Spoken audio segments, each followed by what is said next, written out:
Today, I'm going to show you how to sequence in 3/4 time using the pocket operators. Freebeat. Hey, how's it going, everybody? Welcome to Freebeat, where I post new music-related content every single day, so if that sounds good to you, hit that subscribe button, ring that notification bell, let's get started. Today we're answering a question that I get asked actually fairly frequently, which is how to sequence in 3/4 time on the Teenage Engineering pocket operators. Now, if you're unfamiliar with the pocket operators, they're these little credit card-sized synthesizers and groove boxes that usually let you sequence like a bass line, a melody, and some drums. They have some different features between the many different models, but that's kind of the gist of it. You get these 16 buttons here to act as a step sequencer. Now, you cannot adjust the amount of steps that you get. You get 16 steps per pattern, and you get 16 different patterns. So unfortunately, we can't just, change the amount of steps in a pattern to 12. Which would be, 3/4 time. Instead, we have to use a little bit of math, but don't worry, we can get into 3/4 time.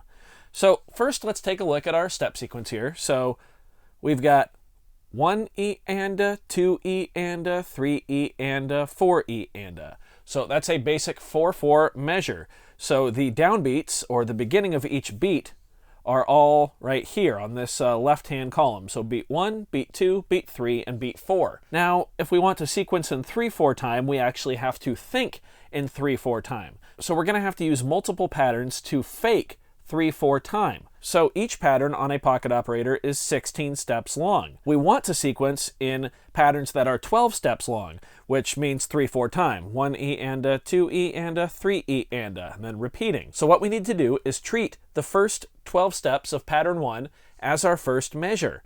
Then we need to treat step 13 here as the first step of our next measure. So we'll go 1E and a, then we'll jump to the second pattern. We'll go 2E and a, 3E and a.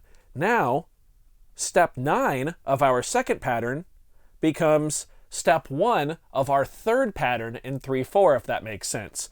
1E and a, 2E and a, then we go to pattern 3, 3E and a. Now, right here, step 5 of pattern 3 on the pocket operator becomes step 1 of our fourth pattern in 3. 1E and a, 2E and a, 3E and a. So by sequencing like this, we can use 3 of the pocket operator's 4/4 patterns to give us 4 of our 3/4 patterns, if that makes sense. It's kind of confusing. Feel free, of course, to pause the video, go back, watch this next part as many times as you need until you figure out what I'm doing. So let's go to pattern 1. For our sequence, let's use a very basic waltz rhythm, which is going to sound something like this. That's a waltz, basically kick, hi-hat, kick, hi-hat, hi-hat. Just like that. So let's go ahead and get our bass drum down first, because the bass drum is going to go on beat 1 of all 4 of our 3/4 measures. 1, 2, 3, 1, 2, 3, 1, 2, 3, 1, 2, 3. So let's select our kick drum, which on the PO20 arcade here is sound 2, but feel free to use whatever kick drum you would like. Now we have our kick drum selected. I'm going to turn on write mode, and I'm going to go ahead and place a kick drum on beat 1 right there. So now remember, we go 1, 2, 3. Then here's our next downbeat, step 13 of the first pattern. So we're going to go 1, 2, 3, 2. Now we're going to skip to our second pattern. Now, because our downbeat was on the 13th step of the previous measure, these two are beats 2 and 3. So now beat 9 becomes the downbeat of our third measure of 3/4. So back to measure 1 here. We go 1, 2, 3, 1, skip ahead, 2, 3, 1, 2. Now we go to pattern 3, 3. Then our final kick drum, the start of our fourth measure, goes right here on the 5th step of pattern 3. 1, 2, 3. So let's go ahead and look here. So measure 1, 1, 2, 3, 2, 2, 3, 3, 2, 3, 4, 2, 3. So let's go ahead and go back to measure 1 and put in our hi-hat now. I'm using sound 4 for the hi-hat if you happen to be following along on a PO20 arcade. So let's go back to pattern 1 here. We'll turn right mode on again. Now remember, our kick is on the downbeat of each measure. So 1. Now on beats 2 and 3 of that measure, we want to place our hi-hat. Just like that. 1, 2, 3. Now this becomes beat 1 of the second measure again. So 1, skip ahead. 2, 3 on step 1 and 5 of the second pattern. Now remember, there's another kick drum right here on step 9 of our second pattern, because that's actually the beginning of the third measure of 3. So we need to put a hi-hat right here on step 13 of our second pattern, because that is step 2 of our third pattern technically. Now we will jump over to pattern 3. We'll go ahead and put a hi-hat on the first step of the third sequence, which is actually beat 3 of our third measure. Now there's a kick drum right here on step 5 of the third pattern, because that's actually step 1 of our fourth measure. So now we're just going to put a hi-hat on steps 9 and 13 here of the third pattern. And now if we did everything right, we should have 4 measures in 3/4 time.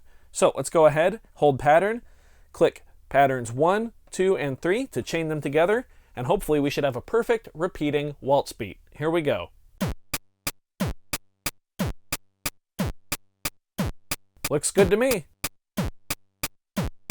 You might need to adjust your tempo to get to a point where it sounds good. I think we are cooking right here at about 177. So really anywhere probably from like 150 to 200 is going to be acceptable.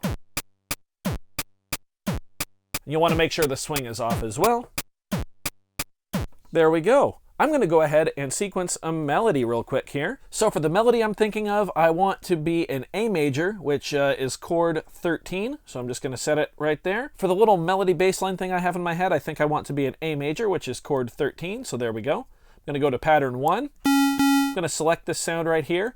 Now, when I sequence melodies on the PO20 Arcade, I do the rhythms first and then adjust the notes, note by note. I actually have a full video on sequencing melodies on the PO20 Arcade. I will link that in the description should you want to check it out. So let's go ahead, turn on right mode, and get sequencing. So we want da, ch, ch, da, ch, ch, da, ch, ch, da, da, da, da.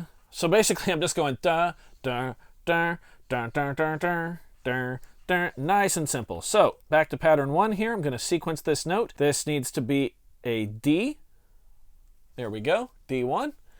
This now needs to be an A. On pattern 2, this note needs to be a D. This note needs to be an A. This note needs to be a B. This note needs to be a C. And because we are in the key of A major, that'll actually play it as a C sharp. Now, all we have to do is chain patterns 1, 2, and 3 together and listen to the fruits of our labor. Here we go.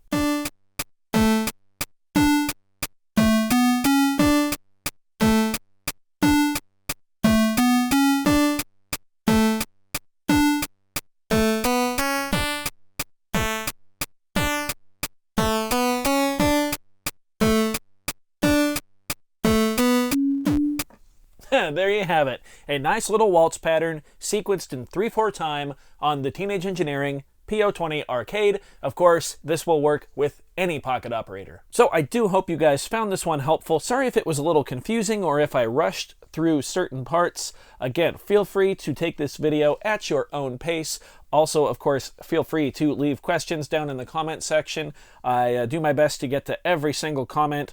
I always read them and I do my best to reply to all of them. So if you do have any questions or other tips, maybe something I missed, yeah, just feel free to leave it in a comment down below. If you did enjoy this video, be sure to leave a like on it. If not, you can always leave a dislike. That's okay too. Doesn't hurt my feelings, just makes me try that much harder next time. Either way, be sure to hit that subscribe button, ring that notification bell. Thank you so very much for being here. Thanks for watching. We'll see you next time. Bye.